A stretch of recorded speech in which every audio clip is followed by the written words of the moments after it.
ದಿವೋಹಂ ಸ್ನೇಹಿತರೆ, ನಾನು ನಿಮ್ಮ doctor Deepa Rani Shekhar, transform life ಪ್ರೋಗ್ರಾಮ್ಸಿಂದ love, light and gratitude. So ನಾನು ಯಾವಾಗಲೂ ನಿಮಗೆ ಒಂದು ರಿಕ್ವೆಸ್ಟನ್ನು ಮಾಡ್ತೀನಿ, ಸವಿನಯ ವಿನಂತಿ ಅಂತ ಹೇಳ್ತೀನಿ. ನಮ್ಮ ಚಾನಲ್ ಇನ್ನೂ ಸಬ್ಸ್ಕ್ರೈಬ್ ಮಾಡಿಸ್ಕೊಂಡಿಲ್ಲ ಅಂದರೆ ದಯವಿಟ್ಟು ಬೆಲ್ಲೈಕನ್ನ ಕ್ಲಿಕ್ ಮಾಡಿ ಸಬ್ಸ್ಕ್ರೈಬ್ ಮಾಡ್ಕೊಳ್ಳಿ. ವಿಡಿಯೋ ಬಂದ ತಕ್ಷಣ ನಿಮಗೆ ನೋಟಿಫಿಕೇಷನ್ ಬರುತ್ತೆ. ಮತ್ತು ನೀವು ಈಗಾಗಲೇ ಮಾಡ್ಕೊಂಡಿದ್ರಿ ಅಂತಂದರೆ ತುಂಬ ಹೃದಯದ ವಂದನೆಗಳು. ಮತ್ತು ತುಂಬ ಜನ ಲೈಕ್ ಮಾಡ್ತೀರಾ, ಶೇರ್ ಮಾಡ್ತೀರಾ, ಕಾಮೆಂಟ್ ಕೂಡ ಮಾಡ್ತೀರಾ. ಅದಕ್ಕೆ ನಾನು ಪ್ರತ್ಯುತ್ತರವನ್ನು ಕೂಡ ಕೊಡ್ತೀನಿ.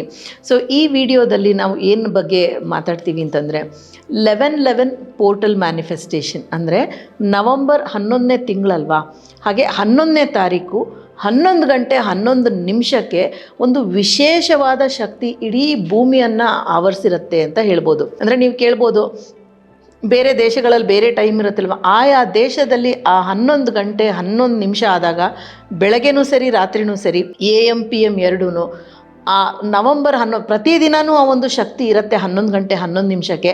ಅದರಲ್ಲೂ ನವಂಬರ್ 11ನೇ ತಾರೀಕು ಎಷ್ಟು ಅಂತಂದರೆ ವಿಪರೀತದ ಒಂದು ಮ್ಯಾನಿಫೆಸ್ಟೇಷನ್. ಅಂದರೆ ನಾವು ಅಂದ್ಕೊಂಡಿದ್ದು ಹಾಗೆ ಅಭಿವ್ಯಕ್ತಿ ಆಗುವಂಥ ಒಂದು ಶಕ್ತಿ ಅಷ್ಟು ರೋಚಕವಾಗಿ ಇರುತ್ತೆ. ಸೊ ಈ 11/11 ಪೋರ್ಟಲ್ ಬಗ್ಗೆ ಹೇಗೆ ಮ್ಯಾನಿಫೆಸ್ಟ್ ಮಾಡ್ಕೊಳ್ಳೋದು ಅನ್ನೋದ್ರ ಬಗ್ಗೆ ಹೇಳ್ತೀನಿ. ಅದಕ್ಕೆ ಮುಂಚೆ ಒಂದು ಸಣ್ಣ ಕತೆ. ನಾವು ಏನನ್ನು ಬೇಕಾದರೂ ಮ್ಯಾನಿಫೆಸ್ಟ್ ಮಾಡ್ಕೋಬೋದು ಅನ್ನೋದಕ್ಕೆ, ಅದು ಮ್ಯಾನಿಫೆಸ್ಟ್ ಮಾಡ್ಕೋಬೇಕು ಅಂತಂದಾಗ ಒಂದು ಚೂರಲ್ಲಿ ಗ್ರ್ಯಾಟಿಟ್ಯೂಡ್ ಕೂಡ ಬರಬೇಕು, ಅಂದರೆ ಧನ್ಯತಾ ಭಾವ ಕೂಡ ಬರಬೇಕು. ಒಂದು ಕಾಡಲ್ಲಿ ಒಂದು ಮಹಿಳೆ ಇರ್ತಾಳಂತೆ. ಕಾಡು ಅಂತ ಹೇಳ್ಬೋದು ಅಥವಾ ಒಂದು ದ್ವೀಪ ಅಂತ ಹೇಳ್ಬೋದು. ಆಕೆ ಒಬ್ಬಳೇ ಇರ್ತಾಳೆ, ಅಲ್ಲಿ ಯಾರೂ ಇರೋದಿಲ್ಲ, ಅಲ್ಲಿ ಏನೂ ಬೆಳೀತಾ ಇರಲ್ಲ, ಯಾವುದೋ ಒಂದು ಬೇರನ್ನು ಇನ್ನೇನೋ ಇಟ್ಕೊಂಡು ಅವಳು ಬದುಕ್ತಾ ಇರ್ತಾಳೆ. ಅಂಥ ಸಿಹಿ ನೀರು ಕೂಡ ಇರೋದಿಲ್ಲ, ಸುಮಾರು ಉಪ್ಪು ನೀರೇ ಇರುತ್ತೆ. ಹೇಗೋ ಜೀವನವನ್ನು ಮಾಡ್ತಿರ್ತಾಳೆ, ಒಬ್ಬಳೇ ಇರ್ತಾಳೆ, ಮಾತಾಡೋದಿಕ್ಕೆ ಯಾರೂ ಇರೋದಿಲ್ಲ, ಏನೇನೂ ಇರೋದಿಲ್ಲ. ತುಂಬ ಕಲ್ಲು ಮಣ್ಣು, ವಿಪರೀತದ ಸೆಕೆ, ವಿಪರೀತದ ಬಿಸಿಲು, ಮಳೆ ಬಂದಾಗ ಸಿಕ್ಕಾಪಟ್ಟೆ ಮಳೆ, ಈ ಥರ ಎಲ್ಲ ಸಮಸ್ಯೆಗಳಿರುತ್ತೆ. ಆ ಪರಿಸ್ಥಿತಿ ಆಗಿರೋದು ಮತ್ತು ಅವಳ ಮನಸ್ಸಿನ ಕ್ಷೋಭೆಯಿಂದಾಗಿ ಅವಳು ಎಡುತ್ತಾ ತೊಡರ್ತಾ ನಡೀತಾ ಇರ್ತಾಳೆ. ಪ್ರತಿದಿನ ನನಗೆ ಯಾಕೆ ಇಂಥ ಒಂದು ಬದುಕು, ನನಗೆ ಯಾಕೆ ಇಂಥ ಒಂದು ಜಾಗದಲ್ಲಿ ನನ್ನ ಜನನವಾಯಿತು, ಯಾಕೆ ನಾನು ಒಬ್ಬಳೇ ಇದ್ದೀನಿ, ದೇವರು ಯಾಕೆ ಕಂಡುಬಿಟ್ಟಿಲ್ಲ, ದೇವರು ಕ್ರೂರಿ, ಹೀಗೆಲ್ಲ ಮಾತಾಡ್ತಾ ಇರ್ತಾಳೆ. ಪ್ರತಿದಿನ ಅವಳ ಸಂಕಷ್ಟಗಳು ಉಲ್ಬಣಗೊಳ್ತಾ ಹೋಗುತ್ತೆ, ಅಂದರೆ ಜಾಸ್ತಿ ಆಗ್ತಾನೆ ಹೋಗುತ್ತೆ. ಒಂದು ದಿವಸ ಅಲ್ಲಿಗೆ ಒಂದು ಕಿನ್ನರಿ, ಒಂದು ಏಂಜಲ್ ಇರ್ಬೋದು, ಒಂದು ಫೇರಿ ಇರ್ಬೋದು, ಬರ್ತಾಳೆ. ಬಂದಾಗ ಯಾಕೆ ನೀನು ಇಷ್ಟು ಕಷ್ಟದಲ್ಲಿದೆಯಾ ಅಂತಂದಾಗ, ಗೊತ್ತಿಲ್ಲ, ನನಗೆ ತುಂಬ ಬೇಜಾರು, ದೇವ್ರ ಮೇಲೂ ಬೇಜಾರು ಇಲ್ಲ ಅಂದಾಗ, ನಾನು ದೇವರನ್ನು ಕೇಳಿ ಬಂದು ನಿನಗೆ ಉತ್ತರವನ್ನು ಕೊಡ್ತೀನಿ ಅಂತ ಹೇಳಿಬಿಟ್ಟು ಆ ಕಿನ್ನರಿ ದೇವಲೋಕಕ್ಕೆ ಹೋದಾಗ ದೇವರ ಹತ್ರ ಕೇಳ್ತಾಳೆ, ಯಾಕೆ ಈ ಮಹಿಳೆಗೆ ಇಷ್ಟೊಂದು ಕಷ್ಟ, ಏನು ಆಕೆಯ ಒಂದು ಜೀವನ ವೃತ್ತಾಂತ, ಮುಂದೆ ಹೇಗಿರುತ್ತೆ ಆಕೆಯ ಜೀವನ ಅಂತಂದಾಗ ದೇವರು ದುರದೃಷ್ಟವಶಾತ್ ಅನ್ಫಾರ್ಚುನೇಟ್ಲಿ ಆಕೆಯ ಜೀವನ ಪೂರ್ತಿ ಹೀಗೆ ಇರುತ್ತೆ, ಅವಳು ತುಂಬ ದೀರ್ಘಾಯುಷ್ಯ ಇದೆ ಅವಳಿಗೆ, ಆದರೆ ಆಯುಷ್ ಪೂರ್ತಿ ಅವಳು ಹೀಗೆ ಕಷ್ಟದ ಸಂಕೋಲೆಗಳಲ್ಲಿ ಒದ್ದಾಡ್ತಿರ್ತಾಳೆ ಅಂದಾಗ ಆ ಒಂದು ಏಂಜಲ ಪರಿ ಕಿನ್ನರಿ ಏನಿರುತ್ತೆ ಅದು ಹೇಳುತ್ತೆ, ನಾನು ಹೇಗೆ ಈ ಒಂದು ವಿಷಯನ ಆಕೆಗೆ ಹೇಳಲಿ, ಆಕೆ ನನ್ನ ಉತ್ತರ ಕಾಯ್ತಾ ಇರ್ತಾಳೆ, ಇದಕ್ಕೆ ಪರಿಹಾರವೇ ಇಲ್ವಾ ಅಂತಂದಾಗ, ಇದು ಆಲ್ರೆಡಿ ವಿಧಿ ಲಿಖಿತ, ಇದನ್ನು ನಾನು ಹೇಗೆ ಬದಲಾಯಿಸಿದ್ದೀನಿ, ನೀವು ದೇವರಲ್ವಾ, ನಿಮಗೆ ಸಾಧ್ಯ ಇರುತ್ತೆ, ಏನೋ ಒಂದು ಪರಿಹಾರವನ್ನು ಸೂಚಿಸಿ ಅಂತಂದಾಗ ದೇವರು ಆಯಿತು, ಆಕೆಗೆ ಪ್ರತಿ ಸತಿ ಎಡುವುದಾಗಲೂ ಸರಿ, ಬಿದ್ದಾಗಲೂ ಸರಿ, ಎದ್ದಾಗಲೂ ಸರಿ, ಒಳ್ಳೇದೇನಾದ್ರು ಸಿಕ್ಕಿದಾಗಲೂ ಸರಿ, ದೇವರೇ ಆಗೋದೆಲ್ಲ ಒಳ್ಳೇದಕ್ಕೆ, ದೇವರೇ ನಿನಗೆ ವಂದನೆಗಳು ಅಂತ ಹೇಳೋದಕ್ಕೆ ಶುರು ಮಾಡಿ ಅಂತ ಹೇಳ್ತಾನೆ. ಸರಿ, ಆ ಕಿನ್ನರಿ ಬಂದು ಆ ಮಹಿಳೆಗೆ ಅದನ್ನೇ ಹೇಳಿದಾಗ, ಏನಿದೆ ನಾನು ಇದನ್ನು ಹೇಳಿ ಅಂದರೆ, ಏನಿಲ್ಲದೆ ಇದ್ರೂ ಇದನ್ನು ಹೇಳ್ತಾ ಹೋಗು ಅಂತ ಹೇಳಿದಾಗ, ಪ್ರತಿದಿನ ಅವತ್ತಿಂದ ಅವಳು ಒಳ್ಳೆ ಊಟ ಸಿಗಲಿ ಬಿಡಲಿ, ಎಡುವುದಾಗ ಬಿದ್ದಾಗ ಎದ್ದಾಗ ನೋವಾದಾಗ ಸಂತೋಷ ಪಡೋದಕ್ಕೆ ಏನಂಥದ್ದಿಲ್ಲ ಬಿಡಿ, ಪ್ರತಿದಿನ ಅದನ್ನೇ ಹೇಳ್ತಾ ಇದ್ದಾಗ ಒಂದು ಸುಮಾರು ದಿನ ಆದಮೇಲೆ ಮತ್ತೆ ಆ ಒಂದು ಕಿನ್ನರಿ ಅಲ್ಲಿಗೆ ಬಂದಾಗ ಆಶ್ಚರ್ಯ ಆಗುತ್ತೆ. ಯಾಕೆಂದರೆ ಆ ಮಹಿಳೆ ಇರುವಂಥ ಜಾಗದಲ್ಲಿ ಹಣ್ಣುಗಳು ಮತ್ತು ಸಿಹಿ ನೀರು ಮತ್ತು ಮೀನುಗಳು, ಕೆಲವೊಂದು ಪ್ರಾಣಿಗಳು, ಆಕೆಗೆ ಖುಷಿಯನ್ನು ಕೊಡುವಂಥ ಸುಮಾರು ವಿಷಯಗಳು ನಡೆದಿರುತ್ತೆ. ಬಳ್ಳಿಯ ಒಂದು ಮನೆ ಥರ, ಆಕೆಗೆ ಒಂದು ನೆರಳನ್ನು ಕೊಡೋ ಥರ, ನೆರಳು ಕೊಡೋ ಥರ, ಈ ಥರ ಎಲ್ಲ ನಡೆದಿರುತ್ತೆ. ಆಗ ಹೇಗೆ ಇದೆಲ್ಲ ಆಯಿತು ಅಂದರೆ ನನಗೆ ಗೊತ್ತಿಲ್ಲ, ನಾನು ಹೇಳ್ತಾ ನೀನು ಹೇಳಿದ್ದನ್ನು ನಾನು ಉಚ್ಚಾರಣೆ ಮಾಡ್ತಾ ಮಾಡ್ತಾ ಇದೆಲ್ಲ ಆಯಿತು ಅಂತಂದಾಗ ಆಕೆ ಅದನ್ನು ಮ್ಯಾನಿಫೆಸ್ಟ್ ಮಾಡಿಕೊಂಡ್ಲು ಅಂತ ಅರ್ಥ. ನಾವು ಒಳ್ಳೆಯದನ್ನು ನುಡಿತಾ ಹೋದಾಗ ನಮಗೆ ಒಳ್ಳೆಯದೇ ಆಗ್ತಾ ಹೋಗುತ್ತೆ. ನಾವು ಒಳ್ಳೆಯದಕ್ಕೂ ನಾವು ಕೆಟ್ಟ ಯೋಚನೆಗಳನ್ನು, ಕೆಟ್ಟ ಕಾಮೆಂಟನ್ನು, ಕೆಟ್ಟ ವಿಚಾರಧಾರೆಯನ್ನು ಉಳಿಸ್ಕೊಂಡಾಗ ನಮಗೆ ಆ ಒಳ್ಳೆಯದು ಕೂಡ ಒಳ್ಳೆಯದು ಮಾಡೋದಿಲ್ಲ ಅನ್ನೋದು ಒಂದು ವಿಷಯ. ಈಗ ನಾವು 11/11 ಪೋರ್ಟಲ್ 11/11 ದ್ವಾರದ ಬಗ್ಗೆ ಮಾತಾಡೋಣ. ನಾನು ಈ ಮುಂಚೆ ಸುಮಾರು ಹಿಂದೆ 111 ಪೋರ್ಟಲ್ ಬಗ್ಗೆ, 1111 ನಂಬರ್ ಬಗ್ಗೆ, ಅಂದರೆ ಮ್ಯಾಜಿಕ್ ನಂಬರ್ಸ್, ಏಂಜಲ್ ನಂಬರ್ಸ್ ಬಗ್ಗೆ ಕೂಡ 2 ವಿಡಿಯೋಗಳನ್ನು ಹಾಕಿದ್ದೆ. ಅದರಲ್ಲಿ ಸವಿಸ್ತಾರವಾಗಿ ಈ 1111 ಈ 1111 ಬಗ್ಗೆ ಹೇಳಿದ್ದೀನಿ. ಅಂದರೆ ದಿನಾಂಕದ ಬಗ್ಗೆನೂ ಕೆಲವೊಂದು ಹೇಳಿದ್ದೀನಿ, ಆ ನಂಬರ್ ಬಗ್ಗೆ ಸುಮಾರು ಹೇಳಿದ್ದೀನಿ. ಇದನ್ನು ಮ್ಯಾಜಿಕ್ ಮ್ಯಾನಿಫೆಸ್ಟೇಷನ್ ನಂಬರ್ ಅಂತ ಕರಿತೀವಿ. ಇದು ನಿಮಗೆ ಒಂದು ಗಾಡಿಯ ರಿಜಿಸ್ಟ್ರೇಷನ್ ನಂಬರ್ ಆಗಿ ಕಾಣ್ಬೋದು. ಅಂದರೆ ನೀವೀಗ ನನಗೆ ಕೆಲಸ ಸಿಗತ್ತೋ ಇಲ್ವೋ, ಇಂಟರ್ವ್ಯೂಗೆ ಹೋಗ್ತಾ ಇದ್ದೀನಿ ಅಂತಂದಾಗ ಒಂದು ಕಾರಿನ ನಂಬರ್ 1111 ಸಂಖ್ಯೆ ಇದ್ದಾಗ ಖಂಡಿತ ಕೆಲಸ ನಿಮ್ಗೆ ಸಿಗುತ್ತೆ. ಹಾಗಂಥೇಳಿ ನೀವು ವಾಪಸ್ ಮನೆಗೆ ಹೋಗ್ಬಿಟ್ರೆ ಅಲ್ಲ, ನೀವು ಹೋಗಿ ಅಲ್ಲಿ ಇಂಟರ್ವ್ಯೂನಲ್ಲಿ ಪ್ರಶ್ನೆಗಳನ್ನು ಎದುರಿಸಿ ಉತ್ತರವನ್ನು ಕೊಟ್ಟು ಎಲ್ಲವನ್ನು ಮಾಡಿದಾಗ ನಿಮಗೆ ಖಂಡಿತ ಕೆಲಸ ಸಿಗೋದು ಚಾನ್ಸಸ್ ಜಾಸ್ತಿ ಇರುತ್ತೆ, ಸಿಗತ್ತೆ ಅಂತ ಕೂಡ ಹೇಳ್ಬೋದು.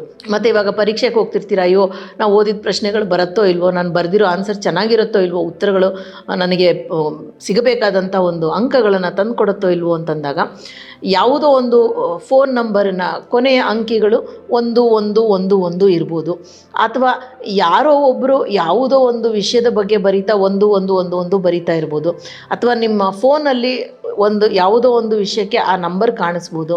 11 ಗಂಟೆ 11 ನಿಮಿಷ ಆಗಿರ್ಬೋದು. ಹೀಗೆ ಬೇಕಾದಷ್ಟು ಸರ್ತಿ ನಮಗೆ ಯೂನಿವರ್ಸ್ ಬ್ರಹ್ಮಾಂಡ ಮೆಸೇಜನ್ನು ಕೊಡುತ್ತೆ ಅಂತಂದರೆ ತಪ್ಪಾಗಲಾರ್ದು. ಸೊ ಈ 11ನೇ ತಾರೀಕು 11ನೇ ತಿಂಗಳು 11 ಗಂಟೆ ಇಡೀ ದಿನ ಆ ಒಂದು ಶಕ್ತಿ ಇರುತ್ತೆ, ಆ ಒಂದು ಮ್ಯಾನಿಫೆಸ್ಟೇಷನ್ ಶಕ್ತಿ, ಅಭಿವ್ಯಕ್ತಿ ಶಕ್ತಿ ಇದ್ದೇ ಇರುತ್ತೆ, ಎನರ್ಜಿ ಇದ್ದೇ ಇರುತ್ತೆ.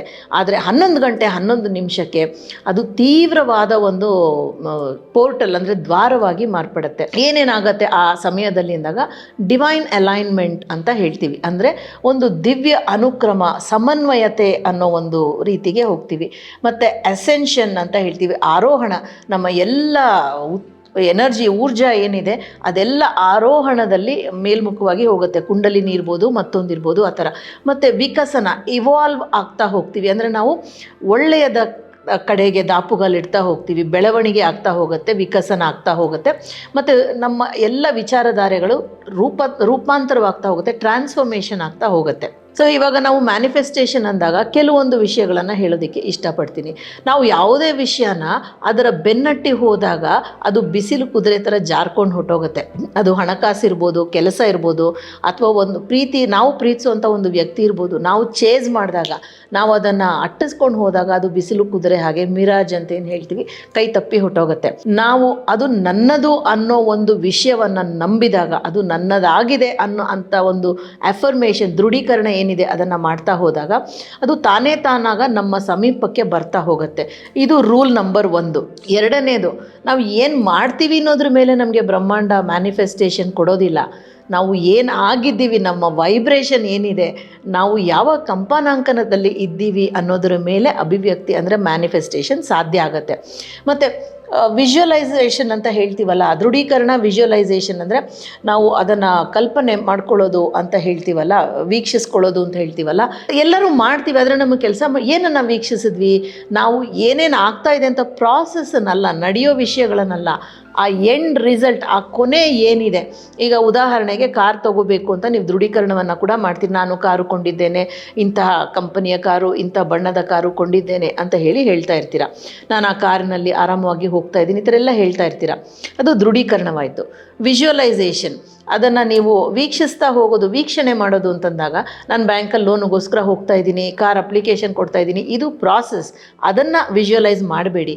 ಎಂಡ್ ರಿಸಲ್ಟ್, ನೀವು ಕಾರಲ್ಲಿ ಕೂತ ಹಾಗೆ, ಗಣಪತಿ ದೇವಸ್ಥಾನದ ಮುಂಚೆ ಪೂಜೆ ಮಾಡಿಸ್ತಾ ಇರೋ ಹಾಗೆ, ಗಾಳಿ ಆಂಜನೇಯನ ದೇವಸ್ಥಾನದಲ್ಲಿ ಈಡುಗಾಯಿ ಹೊಡಿತಾ ಇರೋ ಹಾಗೆ, ಮತ್ತು ನೀವು ಅದರಲ್ಲಿ ಒಂದು ದೇವಸ್ಥಾನಕ್ಕೋ ಒಂದು ಯಾವುದಾದ್ರೂ ಒಂದು ಸ್ಥಳಕ್ಕೋ ಪರಸ್ಥಳಕ್ಕೆ ಹೋಗ್ತಾ ಇರೋ ಹಾಗೆ, ಆ ಥರ ಒಂದು ಪರಿಕಲ್ಪನೆಯನ್ನು ಮಾಡಿ. ಮತ್ತು ನೀವು ಬರೀ ಕಲ್ಪನೆ ಮಾಡಿಬಿಟ್ಟು ಬಿಟ್ಟುಬಿಟ್ರೆ ಆಗೋದಿಲ್ಲ. You have to act. ಅಂದರೆ ನೀವು ಅದಕ್ಕೆ ಕೆಲವು ನಿರ್ವಹಣೆ ಮಾಡಬೇಕಂದ್ರೆ ಕಾರ್ಯದಲ್ಲಿ ಇಳಿಬೇಕು. ನಾನು ಆವಾಗಲೇ ಹೇಳಿದೆ, ಕೆಲಸ ಸಿಕ್ಕತ್ತೆ ಅಂತ ಹೇಳಿ ಮನೆಗೆ ಹೋಗ್ಬಿಟ್ರೆ ಆಗಲ್ಲ. ಆ್ಯಕ್ಟ್. ಅಲ್ಲಿ ನೀವು ಇಂಟರ್ವ್ಯೂಗೆ ಹೋಗಲೇಬೇಕು, ಅಲ್ಲಿ ನೀವು ಮಾತಾಡಲೇಬೇಕು, ಅದರ ನಂತರನೇ ನಿಮ್ಗೆ ಸಿಗೋದು.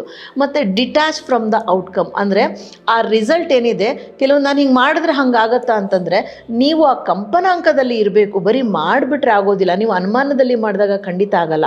ಸೊ ಹೀಗೆ ಮಾಡಿದ್ರೆ ಹಾಗಾಗತ್ತೆ ಅನ್ನೋಕ್ಕಿಂತ ನಾನು ಮಾಡ್ತಾ ಹೋಗ್ತೀನಿ, ನನಗೆ ಸಿಗತ್ತೆ ಅನ್ನೋದು ನಂಬಿಕೆ ಇರಬೇಕು. ಆ ನಂಬಿಕೆಯಲ್ಲಿ ಮಾಡಿ. ಮತ್ತು ಯಾವುದೇ ಒಂದು ವಿಷಯ ನಿಮಗೆ ಅದು ನಿಮಗೆ ಅನ್ವಯಿಸಬೇಕು, ಅದು ನಿಮಗೆ ಮ್ಯಾನಿಫೆಸ್ಟ್ ಆಗಬೇಕು, ಅಭಿವ್ಯಕ್ತಿ ಆಗಬೇಕು ಅಂದಾಗ ಗ್ರ್ಯಾಟಿಟ್ಯೂಡ್, ಧನ್ಯತಾ ಭಾವ, ಪ್ರತಿಯೊಂದು ವಿಷಯಕ್ಕೂ ನೀವು ಥ್ಯಾಂಕ್ಸನ್ನು ಹೇಳಬೇಕು. ನಾನು ಮುಂಚೆ ಹೇಳಿದ ಕಥೆನಲ್ಲಿ ಆ ಮಹಿಳೆ ಮಾಡಿದ್ದು ಕೂಡ ಅದೇ ಅಲ್ವಾ. ಆ ಫ್ರೀಕ್ವೆನ್ಸಿ, ಆ ಕಂಪನಾಂಕನದಲ್ಲಿ ನೀವು ಇರಬೇಕು. ಏನು ನಡೆಯುತ್ತೋ ಆ ಒಂದು ಟೈಮಿಂಗನ್ನು ಟ್ರಸ್ಟ್ ಮಾಡಿ. ಅಂದರೆ ಬ್ರಹ್ಮಾಂಡಕ್ಕೆ ಗೊತ್ತು, ಯೂನಿವರ್ಸ್ ನೋಸ್ ಯಾವಾಗ ನಿಮಗೆ ಕೊಡಬೇಕು, ಹೇಗೆ ಕೊಡಬೇಕು ಅಂಥೇಳಿ. ನಾವು ಏನೋ ಒಂದು ಕೇಳಿದಾಗ ಅದು ಬರಲಿಲ್ಲ ಅಂತ ಬೇಜಾರು ಮಾಡ್ಕೊಳ್ಬಾರ್ದು. ಅದು ಬಂದೇ ಬರುತ್ತೆ ಅನ್ನೋ ನಂಬಿಕೆಯಲ್ಲಿದ್ದಾಗ ಖಂಡಿತ ಬರುತ್ತೆ. ಮತ್ತು ಯಾವಾಗಲೂ ನೀವು ಮ್ಯಾನಿಫೆಸ್ಟೇಷನ್ ಅಂದಾಗ ನೀವು ಪ್ರೆಸೆಂಟ್ ಟೆನ್ಸಲ್ಲಿ, ಅಂದರೆ ವರ್ತಮಾನ ಕಾಲದಲ್ಲಿ ನೀವು ದೃಢೀಕರಣವನ್ನು ಹೇಳಬೇಕು. ಇವಾಗ ಕಾರ್ ವಿಷಯ ಹೇಳ್ತಿದ್ವಿ, ಅದೇ ಉದಾಹರಣೆನ ಕಂಟಿನ್ಯೂ ಮಾಡ್ಕೋತೀನಿ. ನಾನು ಕಾರನ್ನು ಕೊಂಡಿದ್ದೇನೆ, ಕೆಂಪು ಬಣ್ಣದ ಕಾರು ತುಂಬ ಸುಂದರವಾಗಿದೆ. ಆ ಕಾರಿನಲ್ಲಿ ನಾನು ನನ್ನ ಪರಿವಾರದವರನ್ನು ಕೂಡಿಸಿ ವಿಹಾರಕ್ಕೆ ಹೊರಟಿದ್ದೇನೆ. ಈ ಥರದ ಆಲ್ರೆಡಿ ವರ್ತಮಾನದಲ್ಲಿರೋ ಹಾಗೆ ಯಾವತ್ತೂ ಭವಿಷ್ಯತ್ ಕಾಲದಲ್ಲಿ ದೃಢೀಕರಣವನ್ನು ಮಾಡಬೇಡಿ. ಮತ್ತು ಆ ದೃಢೀಕರಣದಲ್ಲಿ ಅಂದರೆ ಅಫರ್ಮೇಷನ್ನಲ್ಲಿ ಯಾವುದೇ ನೆಗೆಟಿವ್ ವರ್ಡ್ಸ್, ನೆಗೇಷನ್ ವರ್ಡ್ಸ್ ಇರಬಾರ್ದು. ಅಂದರೆ ನಕಾರಾತ್ಮಕ ಪದಗಳು. ಕಾರು ಆಕ್ಸಿಡೆಂಟ್ ಆಗದೆ ಚೆನ್ನಾಗಿದೆ ಅಂತ ಹೇಳಬಾರ್ದು. ಕಾರು ಶ್ರೀರಕ್ಷೆಯೊಂದಿಗೆ ಆರಾಮವಾಗಿ ಓಡಾಡ್ಕೊಂಡಿದೆ, ಅಂದರೆ my car is protected, it is safe ಅಂತ ಹೇಳಬೇಕು. I have not met with an accident ಅಲ್ಲ, ನಾನು ಸಹಜವಾಗಿ ಶ್ರೀರಕ್ಷೆಯೊಂದಿಗೆ ನಾನು ಕ್ಷೇಮವಾಗಿ ಇದ್ದೇನೆ. ಹಾಗೆ ಅಂದರೆ ನೀವು ಏನು ಬೇಕೋ ಅದನ್ನು ಹೇಳಬೇಕೇ ಹೊರತು ಏನು ಬೇಡ ಅದನ್ನು ಹೇಳಬಾರ್ದು. ಸೊ ಇದು ಕೆಲವು ಬೇಸಿಕ್ ರೂಲ್ಸ್. ಸೊ 11ನೇ ತಾರೀಕು ನವಂಬರ್ 11 ಅಂದರೆ 11ನೇ ತಿಂಗಳು 11ನೇ ತಾರೀಕು 11 ಗಂಟೆಗೆ ಒಂದು ಅಲಾರಮನ್ನು ಇಟ್ಕೊಳ್ಳಿ ನಿಮ್ಮ ಫೋನಲ್ಲಿ. 11 ಗಂಟೆಗೆ ಅಲಾರಮ್ ಹೊಡೆದಾಗ ನೀವು ಮಾಡ್ತಿರೋ ಎಲ್ಲ ಕೆಲಸನ 3-4 ನಿಮಿಷದಲ್ಲಿ ಮುಗಿಸಿ. ಮತ್ತು 11:10ಕ್ಕೆ ಇನ್ನೊಂದು ಅಲಾರಮನ್ನು ಇಟ್ಟಿರಿ. ನೀವು ಕೂತು ಒಂದು 3-4 ನಿಮಿಷ ಧ್ಯಾನವನ್ನು ಮಾಡಿ. ಏನೂ ಇಲ್ಲ ಅಂದರೆ ದಿವೋಹಂ ದಿವೋಹಂ ದಿವೋಹಂ ದಿವೋಹಂ ಅಂತ ಹೇಳಿ, ಅಥವಾ ಯಾವುದೇ ಒಂದು ಶ್ಲೋಕವನ್ನು, ಮಂತ್ರವನ್ನು ಪಠಿಸಿ. ನಂತರ ನೀವು ನಿಮಗೆ ಬೇಕಾದ ವಿಷಯವನ್ನು, ಅಂದರೆ ಯಾವ ವಿಷಯ ನೀವು ಅಭಿವ್ಯಕ್ತಿ ಮಾಡ್ಕೋಬೇಕು, ಯಾವ ವಿಷಯ ಮ್ಯಾನಿಫೆಸ್ಟ್ ಮಾಡ್ಕೋಬೇಕು, ಮನೆ ಬೇಕಾ ಅಥವಾ ಕಾರ್ ಬೇಕಾ ಅಥವಾ ಮತ್ತೊಂದು ಬೇಕಾ, ಕೆಲಸ ಬೇಕಾ, ಮದುವೆ ಆಗಬೇಕಾ. ಆದರೆ ಒಂದು ಡಿಸ್ಕ್ಲೇಮರ್, ಮದುವೆ ಅಂತ ಬಂದಾಗ ಒಬ್ರಿಗೆ ಇಷ್ಟನೇ ಇಲ್ಲ ಅಂದಾಗ ಅವರನ್ನು ಮ್ಯಾನಿಫೆಸ್ಟ್ ಮಾಡ್ತೀನಿ ಅಂತಂದಾಗ ಅದು ತಪ್ಪಾಗತ್ತೆ.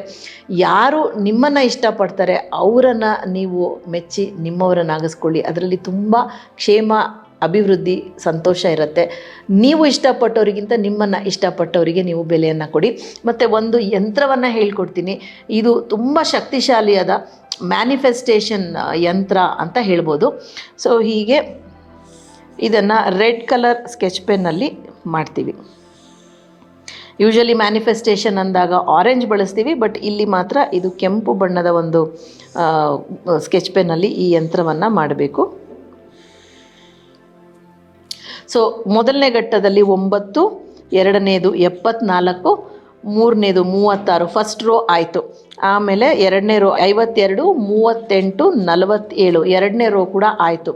ಮೂರನೇದು 71, 82, 92, ಇದು ಒಂದು ಘಟ್ಟ ಆಯಿತು. ಮತ್ತು ಮ್ಯಾನಿಫೆಸ್ಟೇಷನ್ ನಂಬರ್ಸ್ 1176 ನೀವು ಯಾವಾಗ ಬೇಕಾದರೂ ಬಳಸ್ಬೋದು. ಅದು ಆರೆಂಜ್ ಕಲರ್ ಸ್ಕೆಚ್ ಪೆನ್ನಲ್ಲಿ ಇರಲಿ. 1176 ಅಂತ ನೀವು ಎಷ್ಟು ಚಾಂಟ್ ಮಾಡ್ತೀರೋ ಅಷ್ಟು. ಮತ್ತು 1111 ಇದು ನಿಮಗೆ ಮ್ಯಾನಿಫೆಸ್ಟೇಷನ್ ಸ್ವಿಚ್ ನಂಬರ್ಸ್. ಇದನ್ನು ನೀವು ಎಷ್ಟು ಚಾಂಟ್ ಮಾಡ್ತೀರೋ, ನಿಮಗೆ ಈವನ್ 1176 ಎಲ್ಲಾದರೂ ಹೋಗಬೇಕಾದ್ರೆ ಎಲ್ಲಾದರೂ ಕಂಡರೂ ಕೂಡ ನೀವು ಅಂದ್ಕೊಳ್ತಾ ಇರೋ ವಿಷಯ ಆಗತ್ತೆ ಅಂತ ಹೇಳಿ. ಸೊ ಈ ಒಂದು ಮ್ಯಾನಿಫೆಸ್ಟೇಷನ್ ಬಗ್ಗೆ ನಿಮಗೆ ಬೇಸಿಕ್ ಏನು ಮಾಡಬೇಕು ಅಂತ ಹೇಳ್ಕೊಟ್ಟಿದ್ದೀನಿ. ನೀವು 11ನೇ ತಾರೀಕು 11 ಗಂಟೆ ಬೆಳಗ್ಗೆ ಮತ್ತು ರಾತ್ರಿ ಎರಡೂ ಟೈಮ್ ಮಾಡಿ. ಸೊ ನಿಮಗೆ ನೀವು ಅಂದ್ಕೊಂಡಿದ್ದೆಲ್ಲ ನಿಮ್ಮ ಇಷ್ಟಾರ್ಥ ಸಿದ್ಧಿರಸ್ತು ಅಂತ ಹೇಳ್ತಾ ಬೀಳ್ಕೊಡುಗೆಯನ್ನು ಕೇಳ್ತಾ ಇದ್ದೀನಿ. Thank you so much for joining me. ನಾನು ನಿಮ್ಮ doctor Deepa Rani Shekhar, transform life ಪ್ರೋಗ್ರಾಮ್ಸಿಂದ ದಿವೋಹಂ, ಲವ್, ಲೈಟ್ ಆ್ಯಂಡ್ ಗ್ರ್ಯಾಟಿಟ್ಯೂಡ್.